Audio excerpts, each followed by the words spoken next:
Welcome fellas, how we doing? Good. Yeah, so we've got a special episode number 4 today, isn't it, mate? Because me and you have been doing this now for... How many weeks have we been going at it? Well, I reckon about 8 weeks.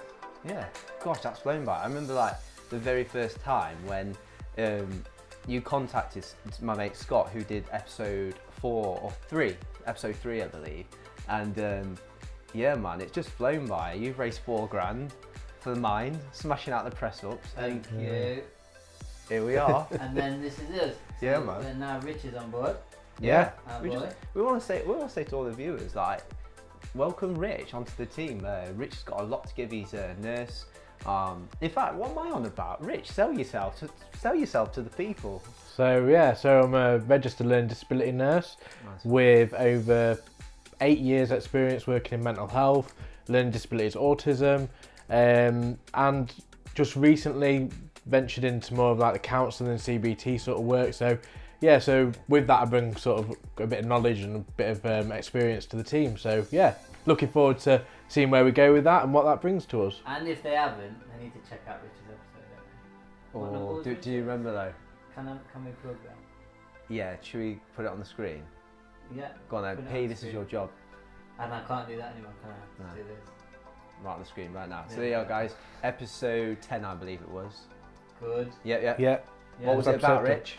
It was about conquering sort of like self-doubt and how to move forward with that, and just never giving up on yourself, and no matter what traumas and experiences you go through, just kind of plugging in and pressing on with life and just getting on with it. Yeah, man.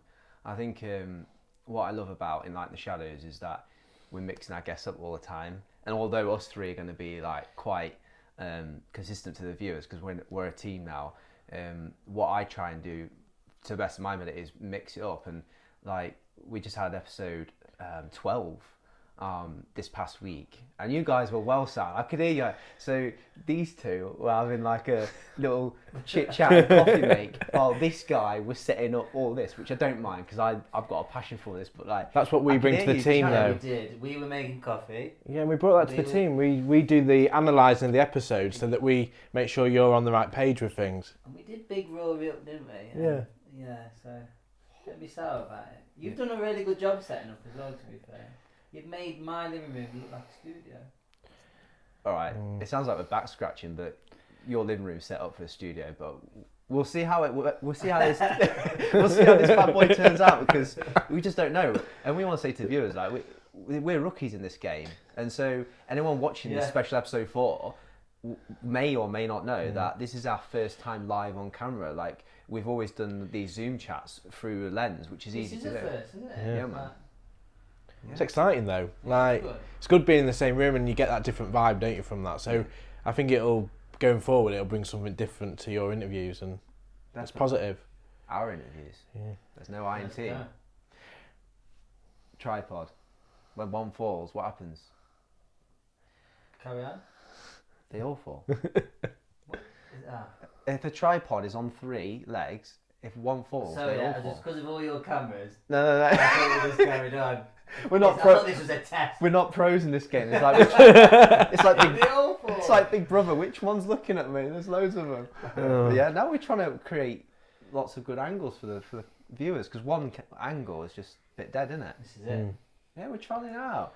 But yeah, so fellas, episode 12, we had Cleo Whitehead on. For those who watch episode 4, special episode 4, is there anything that you guys felt that stood out during that hour that I had a chat with her? It was about deconditioning, which to a lot of people is like quite a new concept, and it is to me as well. But yeah, is there anything you want to share, like what you got out of it? That's if you've watched it. Have they watched it? Yeah, to be fair, we did. We both watched it. Yeah. We showed the evidence. We haven't seen your evidence that you re-watched it, but you know. We did. So I'll go. So I put a post out today actually about something that was said, but also when you guys were talking about self-isolation, how to kind of like conquer that and come out of that. I thought that was brilliant, and that we even said in the kitchen, didn't we, like 10 minutes ago, that because she's on the front line, and men are almost crying out for the specialised help that she can give. Yeah, and she just spoke, and we were just saying how real it was that she could kind of tell us what men they do put on a front, but then she kind of breaks it down. That's my phone. It's fine. Let me just. Is it broke? Phone. Is it broke? You need that for later, apparently, don't you? Yeah. Oh yeah. We. Not that I'm nervous. So, yeah, we were saying that because she spoke from like a wealth of experience. Yeah, it was good. And that's why we thought it was so real. Yeah. I think for me, the biggest bit that I kind of took from it was about when she was talking about men and like their image, and even just reflecting on her own past where she'd been through eating disorders and that. Because I think that's something that, from my experience working in mental health and, you know, working with people with all sorts of different conditions, that's something that's never ever gets really explored in men, is like eating disorders. Like, it's kind of like women have bulimia and anorexia, men... It's never really brought up subject, and like even looking at like the services that are out there, there's not really many specialist services for men with eating disorders. It predominantly is female, so that really kind of brought home some home truths. Like, actually, there is guys out there struggling with self-image, and I think for me, like, I've always been quite a big built lad, and you guys know I joke about it all the time and stuff. But actually, if you got to the deep down root of that, I probably have got some issues around my size and build and stuff, and I don't always feel that self-confident when I'm going out and stuff, and so I really felt like that brought some home truths, and as well, I think, you know, just looking at the deconditioning side of it, it really brought it home. Like, actually, I think most of us are able to do that ourselves, like do that skill and like decondition ourselves to environments and things, but I think it was good hearing it from somebody else that gave us some basic tips of how to kind of get to the root cause of why we do behaviours. Yeah. And I was chatting to you earlier, wasn't I, Paolo, about how in my work I kind of do that, but I didn't really understand why we go through that sort of steps. Like, you know, just looking at the root cause of behaviours and things like that. And I didn't really get the understanding of that. So that kind of, even for a healthcare professional, it kind of brought home some new knowledge to me as well. So it was good hearing that. And that's class. I think it was one of my favourite episodes because it was quite to the point, and it gave some really good tips of how to do it. And I think that was what I took from it. It wasn't just about how she'd journeyed through mental health herself and had like all those issues. It was what had she actually done with that, and how could she help support other people, and how could we use that in our own daily walk and stuff. So it was good. It's like a combination of both, isn't it? Like, I want people coming on these shows, for the fellas that are watching, even like today, wherever they are, I want them to access stuff where they can relate to someone somewhat. Obviously, they can't relate to the fact that Cleo and Dr. Thurai are females, but they've got that credibility and experience to know, yeah, I've suffered, yeah, I feel like crap, yeah, my mental health has been really terrible at times. And specifically with Cleo, she's had body image and eating disorders, as we just talked about. But not only that, it's a double-edged sword. It's like she also has those expertise, as Paolo, you just said. Like, it's massive. I don't want to be bringing people on the show that haven't got a story to tell or haven't got something to give the viewers, or else we pack up and go home. Yeah. We were saying also that she used terminology that we, like we said earlier, earlier in the week, we didn't know what deconditioning was, and I put a screenshot on the group. Google, quick! I was like, what's deconditioning? Like, give me something, boys. Like, I need something. I was circling around and stuff. I was far away from it as possible.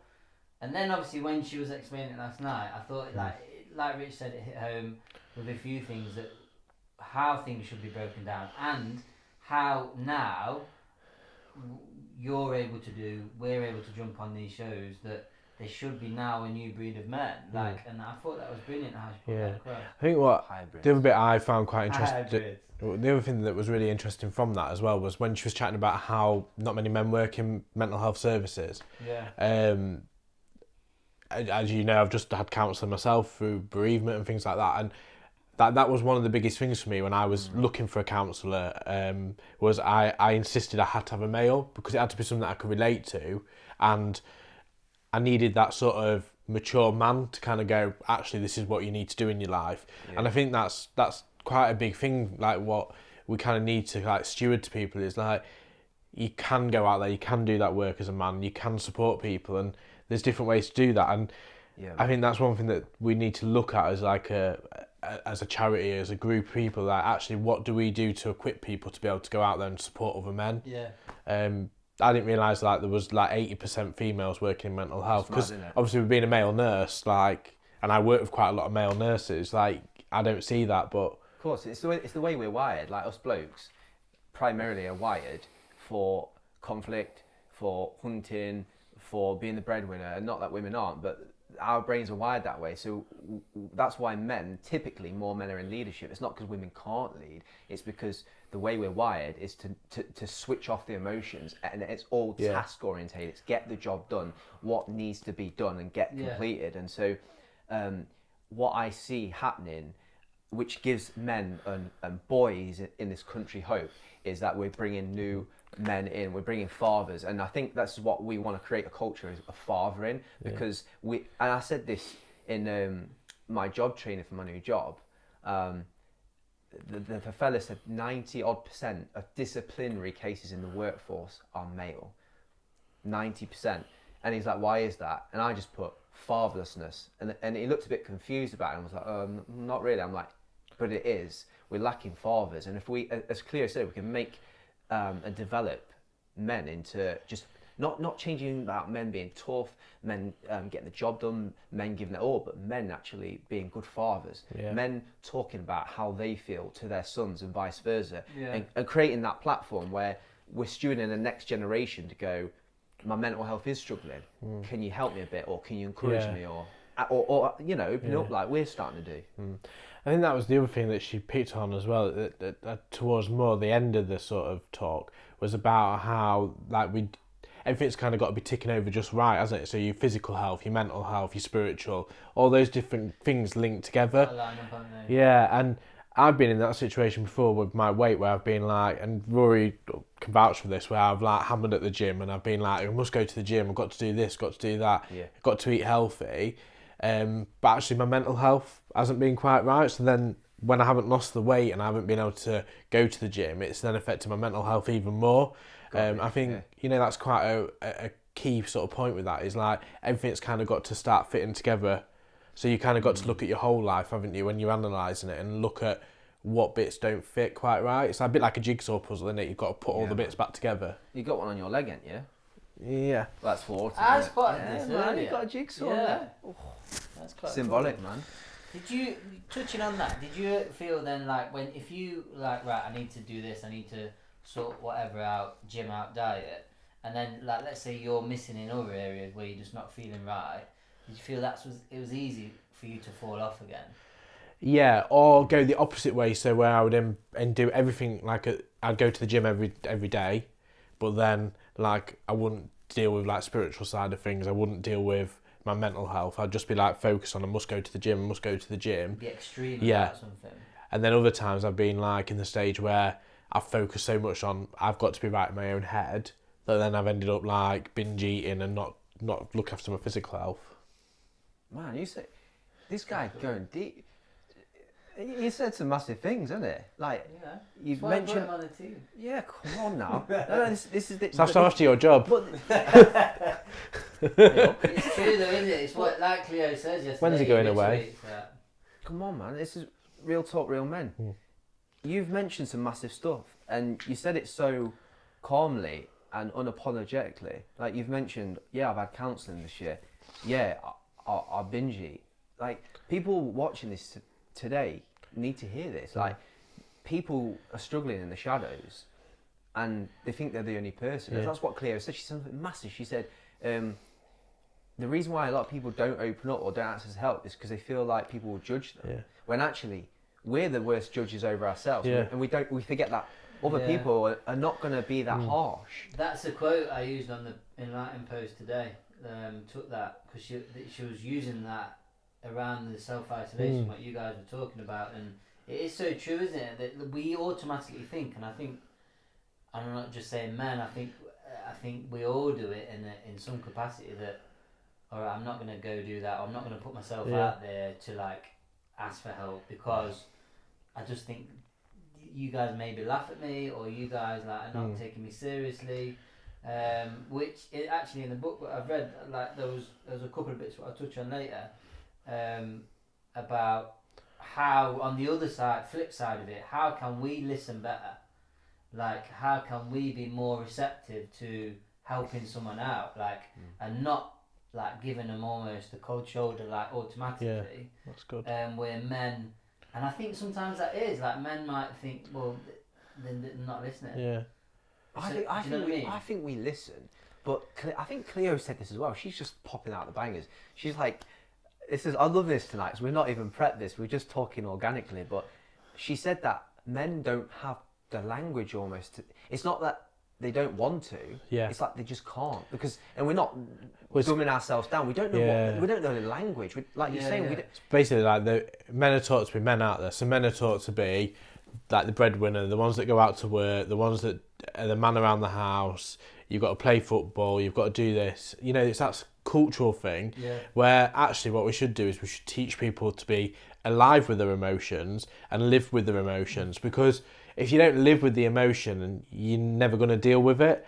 So like this year we've all probably been through some real big trials and tribulations, but like when my mum died, I could have just gone, actually I'll just shut that out of my head and I'll just be the man. I'll go back to work and I'll work hard and I'll do this, I'll do that. When actually what I needed to do was just have a good cry. Yeah. That's massive. I'd lost the person that brought me into the world, and I had to deal with that emotion, and if that involved me sitting and crying for like 3 or 4 hours and looking at photos and things, you have to deal with that at that time. And I think that's the key to it, is not shutting the door and thinking, actually, I'll come back and deal with that in a few months' time. You've got to deal with it there and then at that time. Because it will manifest some way, won't it? Being present in the moment. Yeah. Mindfulness, bro. Yeah, this is it. So Come on, this is linking.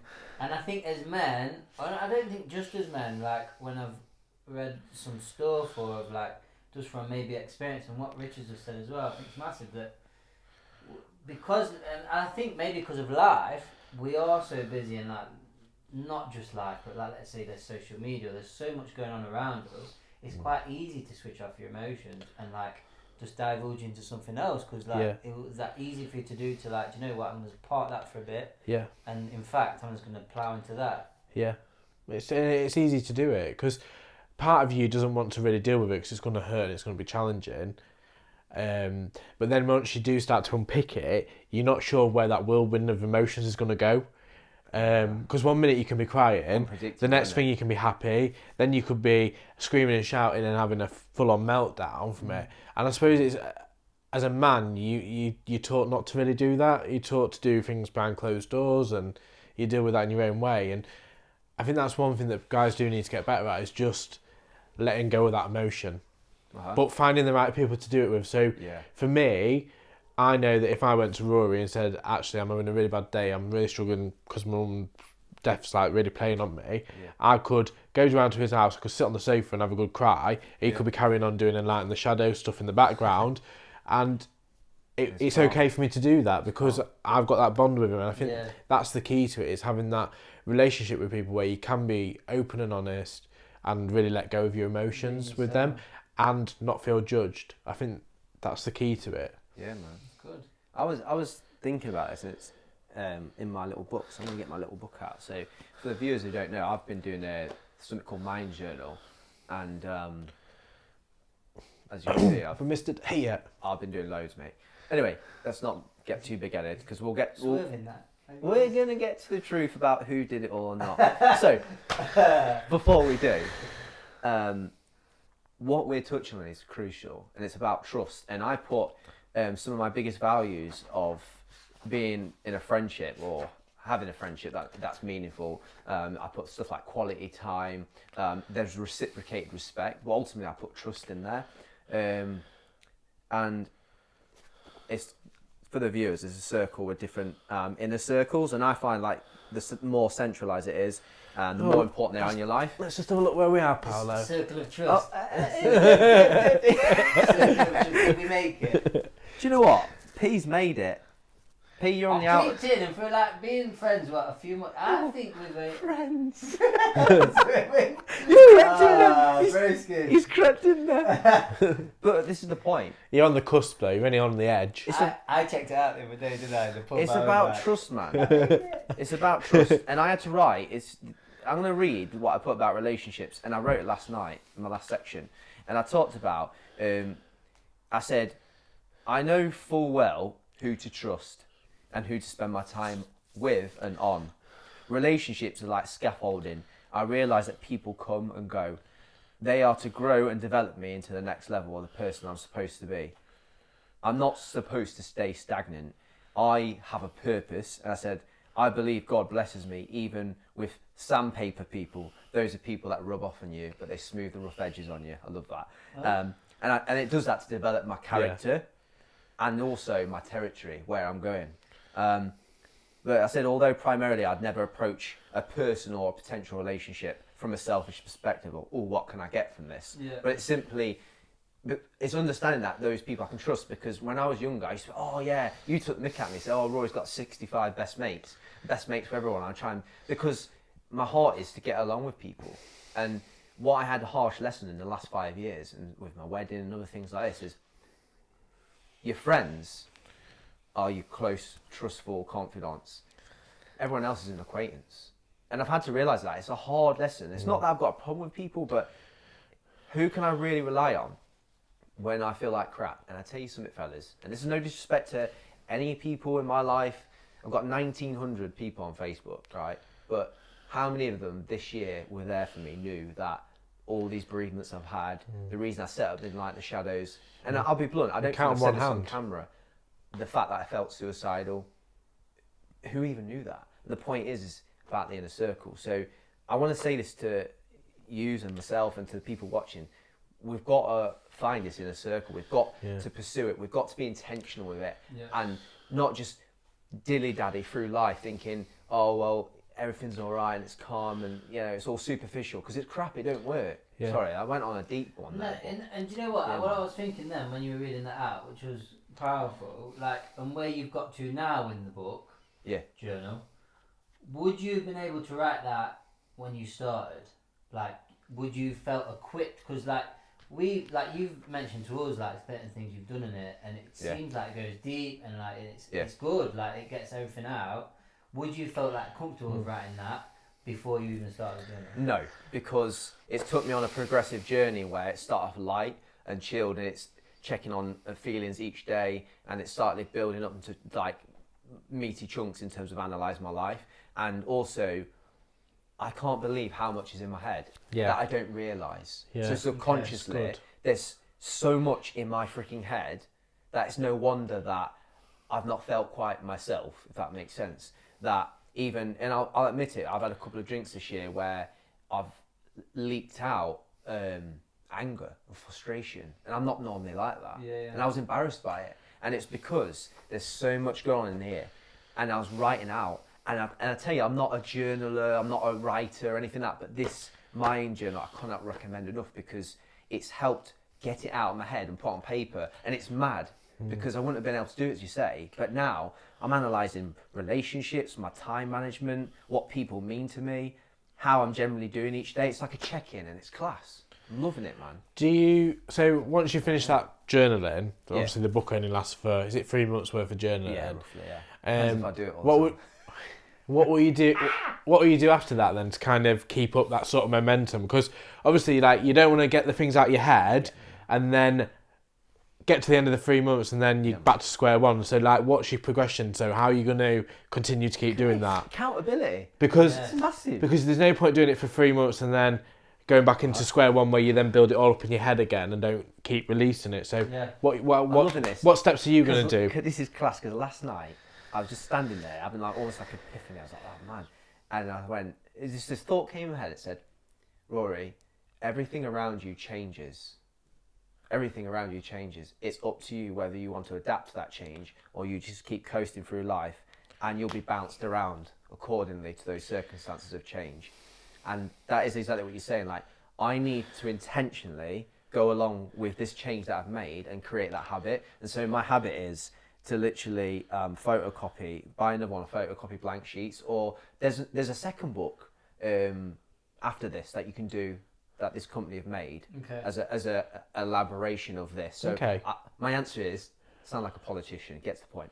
My answer is photocopy fresh batch of this, and also go on to the second part of this. Okay. Because I want to, as you say, I want to keep going with it. It's massive. So if you photocopied it, just so the viewers can understand it a bit better, if you photocopied that journal you've got now, Yeah. do you think you would get the same sort of reward from doing it, like getting the clarity? Because obviously you'd be redoing the same steps again, or would you think of going to book 2, the journal 2? I'll do book 2, but I'd like to do these still because it's the core elements of my life, my finances, my relationships, and I want to intentionally recheck that because I don't do that. I don't know about people watching, but I don't recap these things intentionally.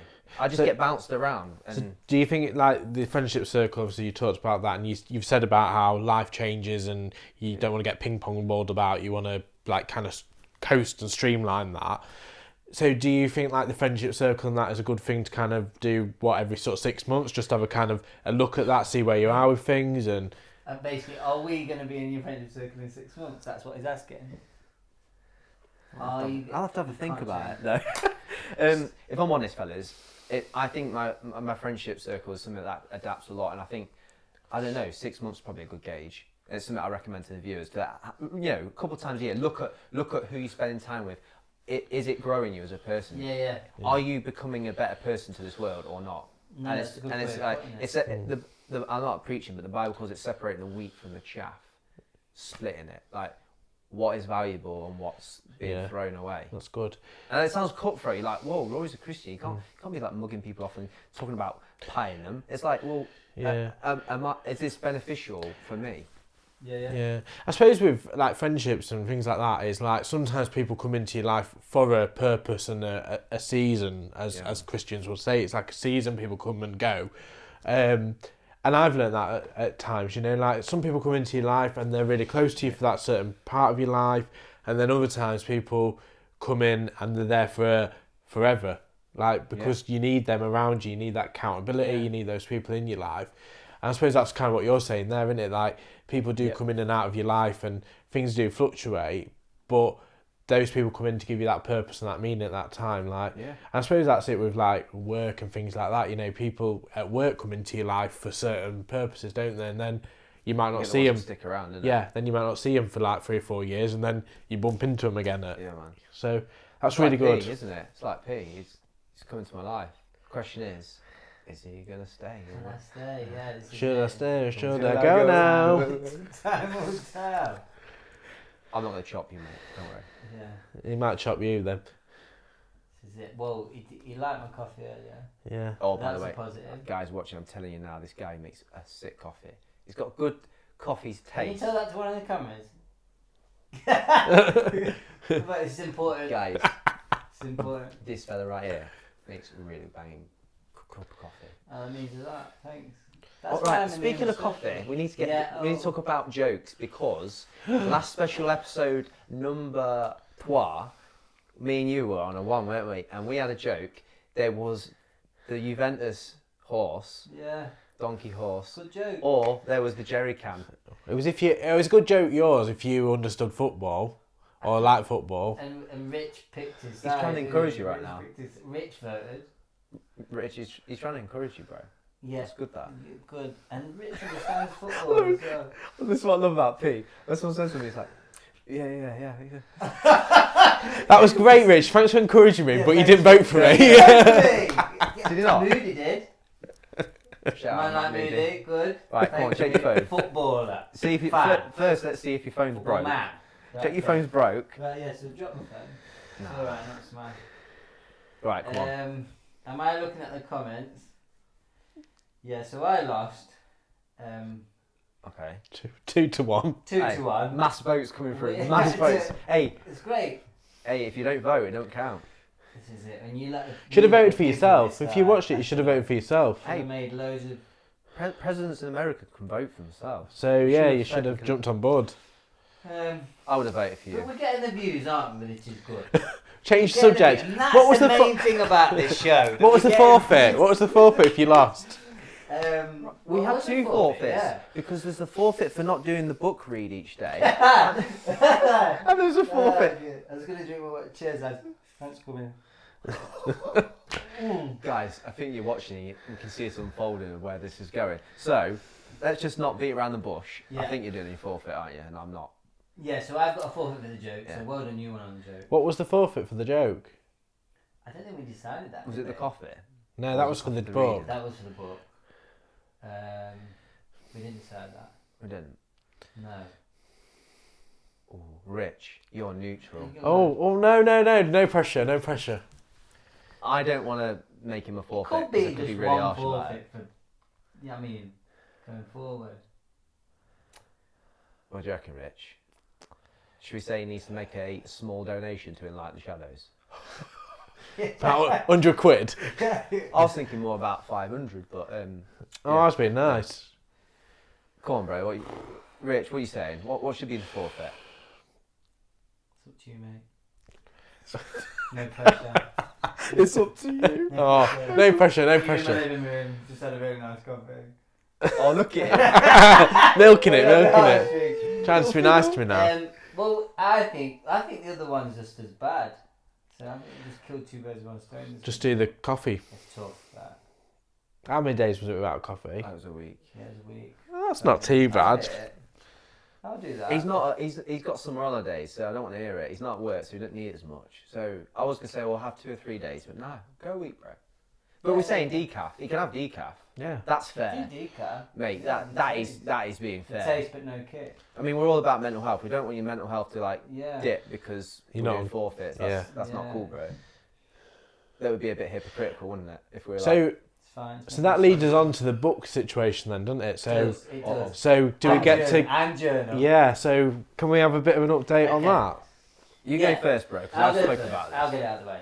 Right, so I've got a couple of pages left, but I was really proud that I did every day bar one. And can I just explain why? You were on holiday. Well, yeah, it was my travelling day, getting down there. Where did you go? Australia? Cornwall! To be fair though, it is about a 5 or 6 Thank hour you. drive, isn't it? There Sorry, I've got you go. back, So mate. List of but excuses. no, it's Just true. ring me Accountability, and I did say this is why I need to do the coffee challenge and not drink caffeine because I broke that as well.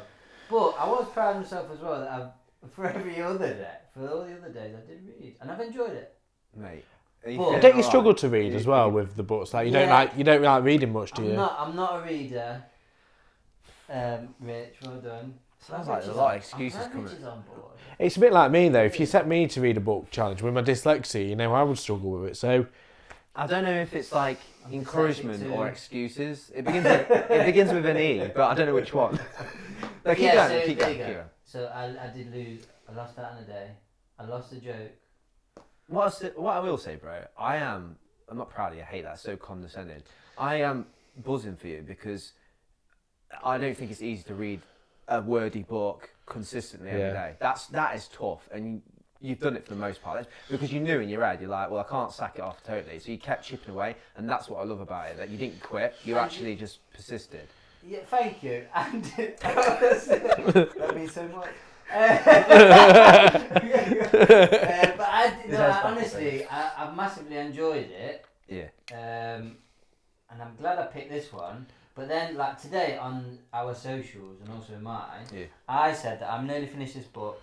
Give me some recommendations for something along similar lines. yeah, And I've had like a few people come forward, which I didn't even explain earlier, which is well good. So like a few people have said the 5 a.m. Club book. You looked at me like you've read it. No. Have you read it? no. Okay, so that like a few people have come forward and said that. Yeah. So I might go ahead with that, but they've said a few other people have said some other books. But yeah, this has been brilliant because I did mention in my last episode that like that I feel that's something that like gets me down a little bit. That like little things would like frustrate me, and I'm like, why am I doing that? Like, Yeah. that's just like I'm biding my time with like I'm not living in the moment or I'm not being present enough. That when really I should be coming home and like just it's about the kids. Can I ask you an honest question then? Yeah. Are you freaking like twitching at the fact that at the back of the room here where people can't see, all the gears kind of not quite tidy? Is that making you twitch? No, not at all. No? Do you know Alright, why? okay. Because you're not sweating over the small stuff. Yes. Rich, I did it. Look. plug it for Rich. Like, look what he just Right. did. Look what Rich Mate. just did. Decent. And it's by Richard. Do you know what? A holiday postcard. That's my writing I've just name. been So I went to Pasto for the day, and that's like my bookmark. Sick, man. Thank Right, you. give us the biggest thing Okay. that stood out for you in that book. Notebook. Yes, I made a few notes. Mate, this is like Yeah. scholar. It's alright. Made a few notes, guys. But it's alright, I still do the forfeit, it's fine. Not that I'm bitter. You sound a bit, yeah, I was about to say.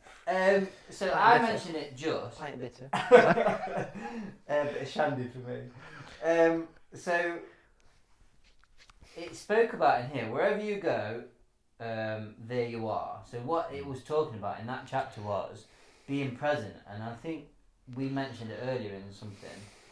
But like, it says how people get fixated on like they want the perfect home, Yeah, they man. want the perfect holiday, they want Yeah. the perfect job, and they think that will always make them happier. But they don't see that, and I think you spoke about yesterday the bricks with in the episode that they don't see the work behind it. That Yeah. you've got to be happy in the moment and just be almost grateful that you're waking up on every day where you can start to build that. You can start to like look at your life, and let's say like with your journal, like you're making different changes or for the right reasons where there's an end goal. Yeah. There's no wrong with having a short term and long term goal, but just work towards something and then enjoy that holiday because you've earned it. And be present in that moment. So if you're present in a moment at work, you are giving your best time to that. Yeah. Let's say patient at work, let's say young person you're working with at work, or you're out on the streets, and you know at the end of the day you've done the best job. But then it all builds to something, doesn't it? Like it might build to a promotion because you're giving every day your best shot. You get home and you're giving your best time to your family because you know you've like left it all at work almost. So It's really good, that. that was quite good and like hit home on a few things. And then I'll just touch on one more, what I thought was really good. It's got pages and pages worth of notes here. This is it, yeah, so I've really got into it. This is a dead easy one. Lightening us right now. There was loads what I've like picked out, but breathe before you speak. So what they were saying was, how many times do we have them like awkward conversations where we're like, we're not really present, we're not really with it, but we kind of want to be polite.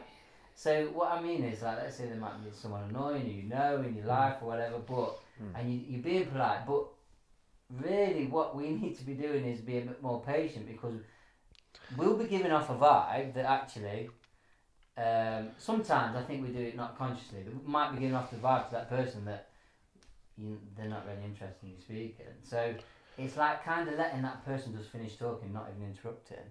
So, and how we can like, there's certain techniques about breathing through it, and then like it's almost like practice. So for example, how many times we say yeah or I know, and we kind of turn it on ourselves, not turn it on ourselves, but we talk about an experience about what we connect with it straight away. And this is what I said earlier about, I think men sometimes don't open up because, let's say, they open up to someone, maybe the wrong person, and they automatically turn it on themselves straight away. So for example, they might say, yeah, so that, I know what you're saying because that happened to me a month ago and this happened that, and then they almost like think, well, you're not taking me seriously. They might then just shut off again. I'm not saying that happens all the time, but I think like sometimes men are wired or like, I can't mention it again because they're not going to listen to me. Yeah. So there was a certain technique what they speak about in the book where just about you take that breath before when they start talking, so then we can get be better at being patient and just listening.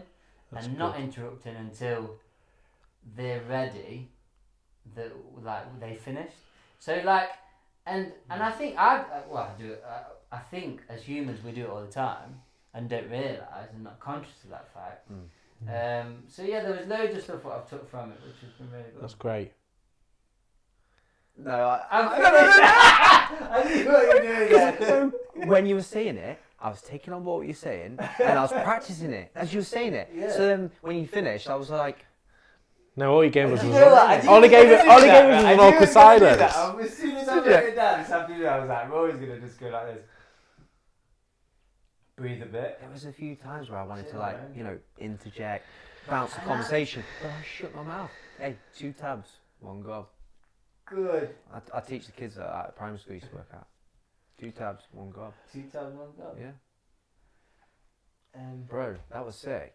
I was probably like, when I went to feel that I was wanting to say something, I just went, who's that? And that it's the Lips. craziest thing that it's the maddest technique, like where it's just we all how often do we say just breathe? And when we say to someone just breathe, and actually we don't do it ourselves. But yeah, that was good.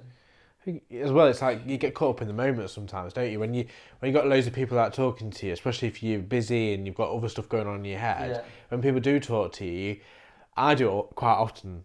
People will be talking to me, and then I'm like, "What did this actually say to me?" Because I wasn't listening.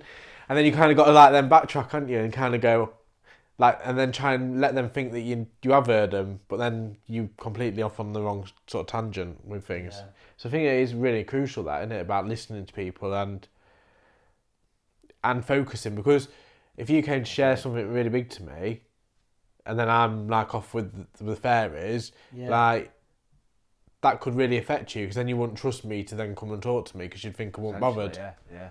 And I think that's why it was good in that sense. And I thought the book was quite relevant for like a few things what we're doing, because almost flipped it that like we want men to come forward, but then on the same sense we also want for like us and other people or family or friends to be equipped in to listen.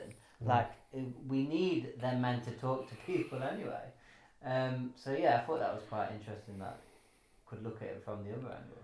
And do you know what I find quite interesting, just as I was taking in all that information, what you're saying, is that I get analytics on the YouTube channel for ENLIGHTEN The Shadows, and one of the analytics is average view time. So I know how each video does in terms of its average view time.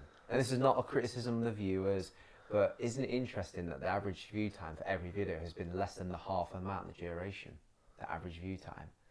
Is that our ability, the way we're wired in this instantaneous generation, where it's quick flick, quick pay, quick play, everything's just quite, you know, like they say attention span is like around 7 seconds for like, whether it's video input or whatever. That's why Instagram's a massive hit, and Snapchat and all these things.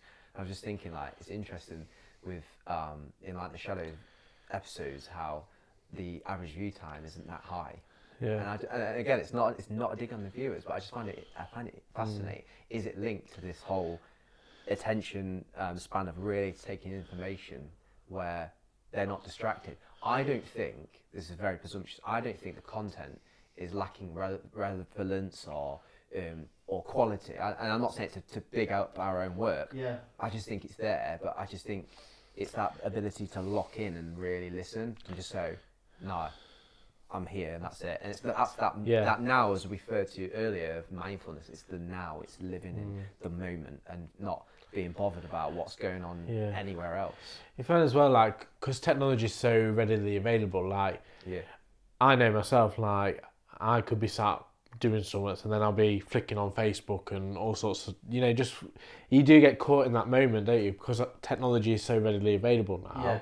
It is easy to lose that train of thought. Like, last night I watched, usually I don't watch it on my phone, I would watch it on my TV, the YouTube channel, because it's easier to do it on the telly rather than your phone, because I don't get the distractions. Last night I watched it on my phone and messages were pinging up. So then automatically you want to press that flipping message, because you get the first bit and then you're not quite sure what somebody's trying to tell you. And you get lost in that moment, because then you're like, well, I want to know what they're telling me now, as opposed to focusing on what you're watching. So I think that's the key to it as well, is like shutting everything else off. Yeah, man. What are you saying? You've joined in the book club?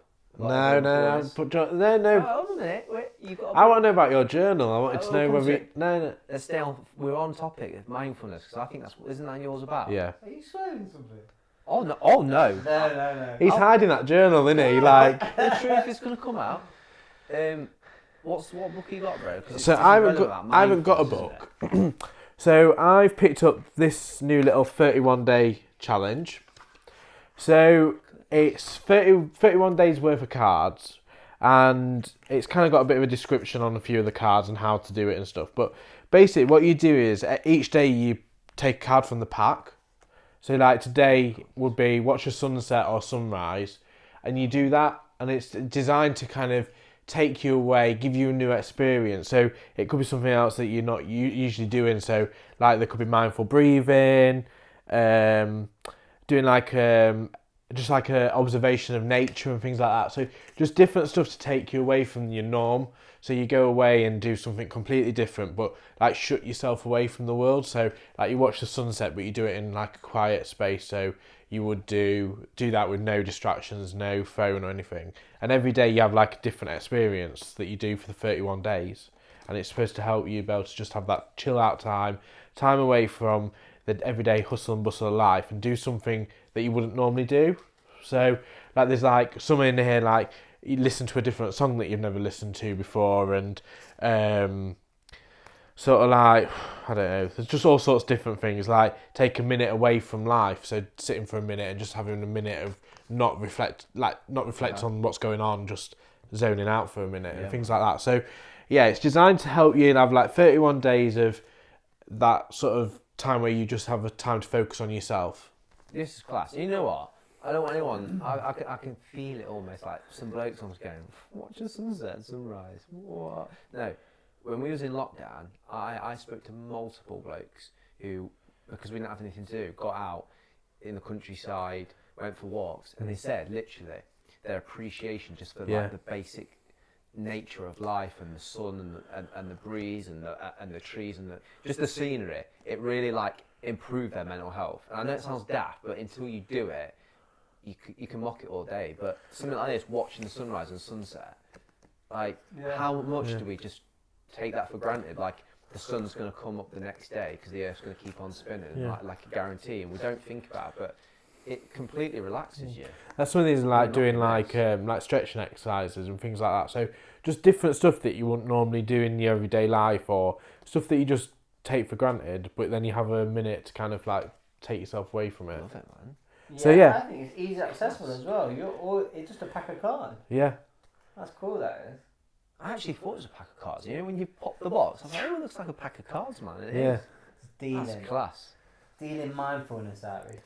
So yeah, so I'm going to get on with this. So like I'm going to start this tomorrow and then just crack on with it and do it for 31 days. And then every day I'll drop a little picture of the card on the WhatsApp group. And then if you guys want to join in with it, you can feel free to join in with it.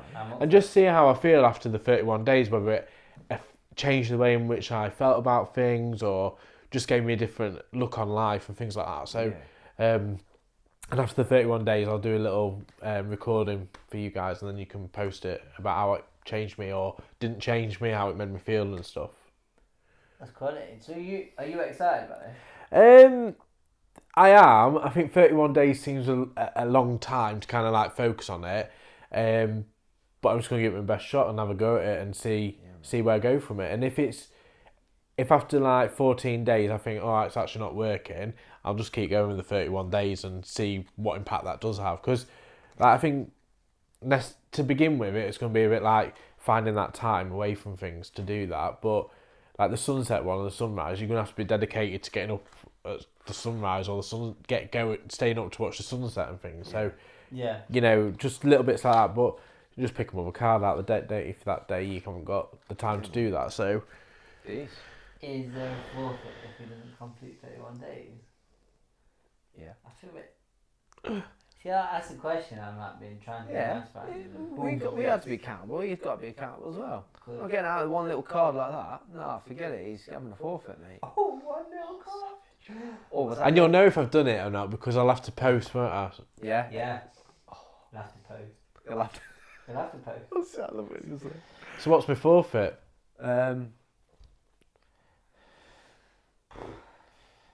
You said you like. I know you very well. Yeah, so you choose my forfeit.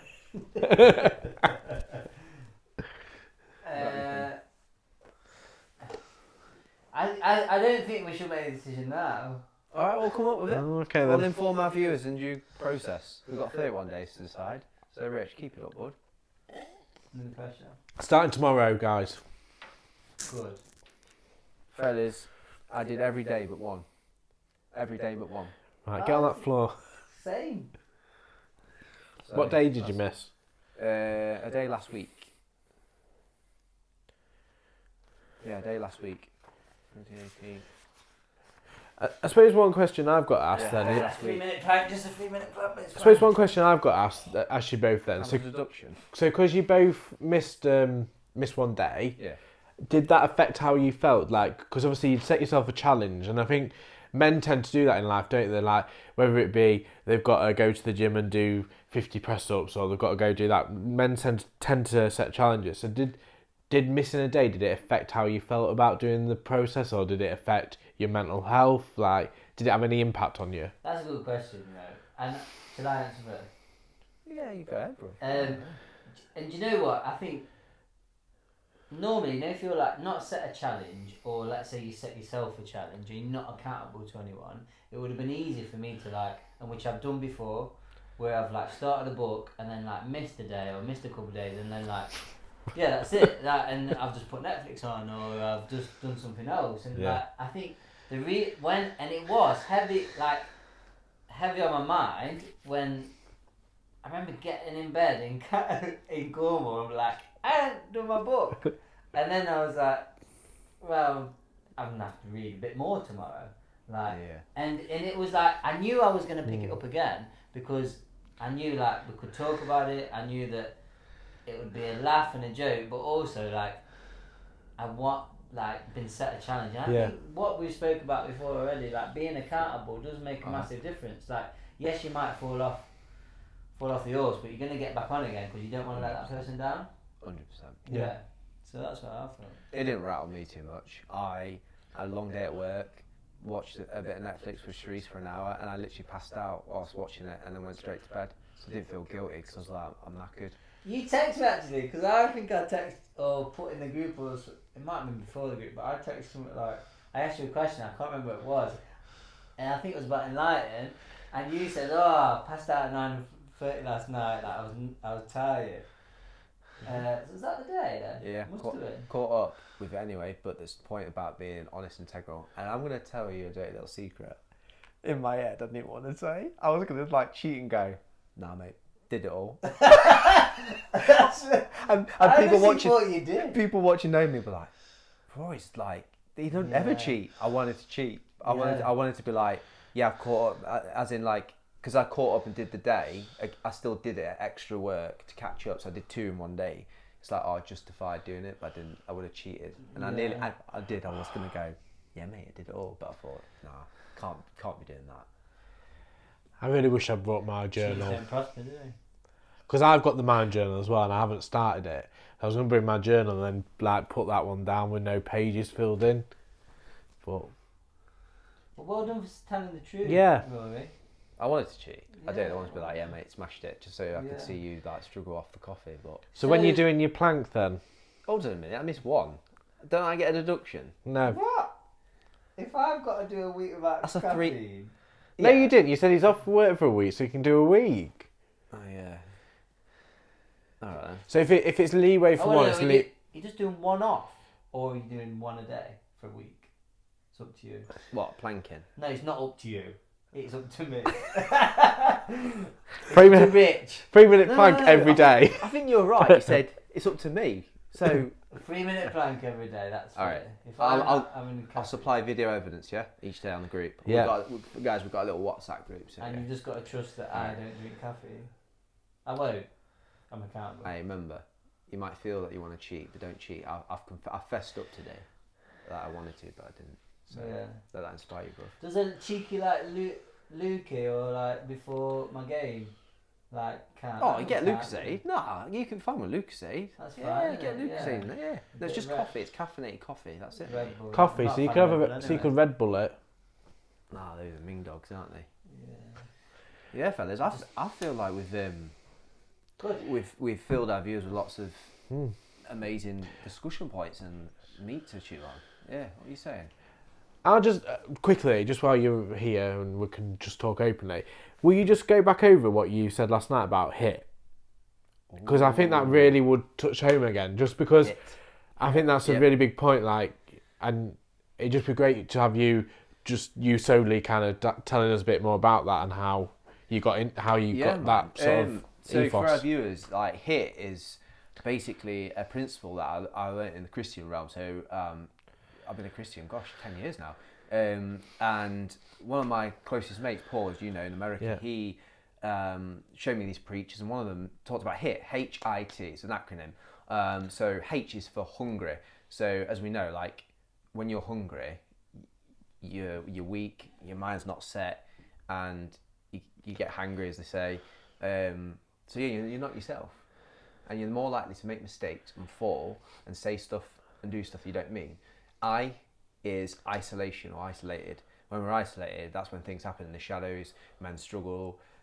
They follow addictive patterns. They do stuff that doesn't honour who they are or the relationships they're in. Bad things happen when you're isolated. Again, it goes back to accountability. You've not got that surrounding circle, surveillance in what you're doing, keeping you in check. So then you get up to stuff That's like good. Yeah. T is tired. I don't have to preach about that. Tired is like, when you're tired, you need to go to bed. And if you don't, you're mardy, aren't you? So yeah, HIT, hungry, isolated, tired. So yeah, that's what I really value that acronym. It's so easy to remember, and you gauge it. You go, right, or I need to get some food, or I need to go for a nap, or I need to go to bed now tonight, or I'm isolated. It's not good. I need to go for a walk. I need to call someone. I'll text someone. That kind of stuff. Yeah. Just quickly on that before we end, like, so using that sort of way of like gauging how you are, do you think that's changed your mental health state, or do you think it's benefited my life. Like, you know, not to preach to the viewers, but like, you know, I'm a man of God. I love Jesus. I love the Bible.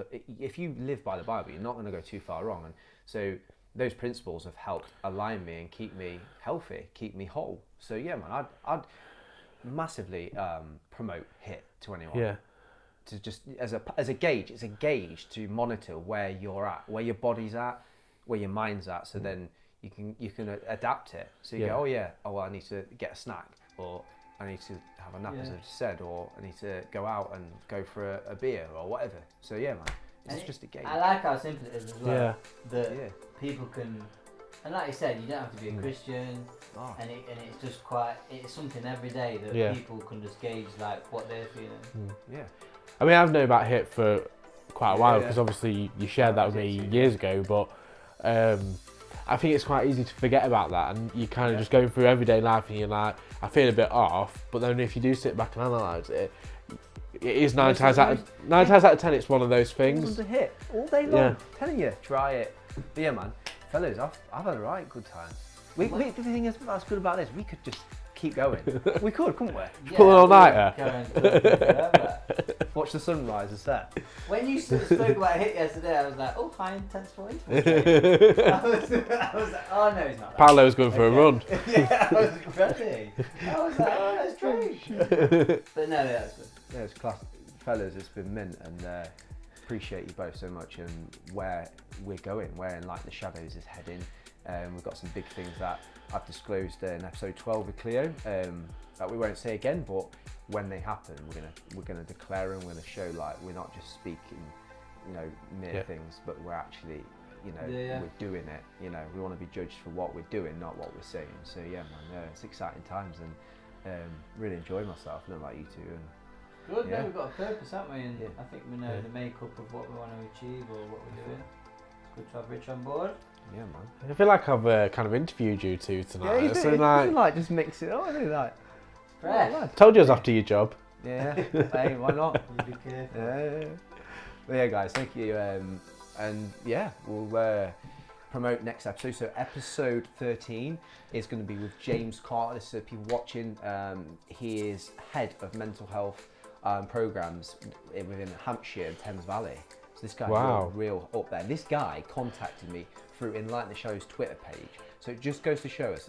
So for guys, come on the screen right now, our Twitter handle is @EnlightenTheSH1. So it's massive, because you just don't know who's watching. You don't know who's following. This guy contacted us, and he wants to create a think tank And that was of early different days, people. wasn't it? Yeah, man. So well looking forward to it. And James and I, we clicked massively. So That's great. really looking forward to that one. I'm recording that one this week as well. So we're just smashing them out. And you've got some contacts, which we'll announce next week. Yeah, definitely. it's exciting, man. So yeah. Excited for that. So thanks, fellas. It's been good. Yeah. Well, Thank you. have a great week, and we'll see you again. See you later. Cheers, guys. Thank you. Cheers.